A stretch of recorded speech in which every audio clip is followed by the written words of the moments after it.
जय जगन्नाथ सांग मैंने आपण को पुणी थे मो न्यू फ्रेश ब्लॉग को स्वागत जनाऊँगी। खंडगिरी मेला देखिले ना नहीं जदि देखी ना शीघ्र पलि आसतु खंडगिरी मेला देखापी।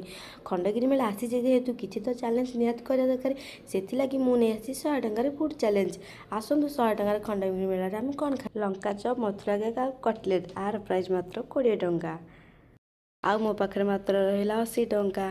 चलो देखिए गुपचुप आर प्राइस मात्र 10 टंका आ मो पाखे 70 टंका। एबे आसन सांग मैंने चिकेन स्टिक खाइबा जावा किंतु आर टेस्ट बहुत भल थिला किंतु कहतुनि जो भीड़ मेला रे तथापि भी मुझे टिके आपण मानक वीडियो कर देछि किंतु आर प्राइस मात्र 20 टंका। मक्कार प्राइस मात्र 20 टंका चिकेन पकड़ार प्राइस मात्र भी 40 टंका। एते सब खाई सारा पर लास्ट गोटे ठंडा ठंडा कुलकुल जूस पीदबा। मैंने आपन को वीडियोटा केमी लगे कहीं मुझे जानी मुझे चैलेंज हार जाइए कहीं मुझे अधिक खाई आपने निहाती मत कमेंट आगू को जनइबे मुझे केते टंका चैलेंज आनी एतिक रही। जय जगन्नाथ सांग।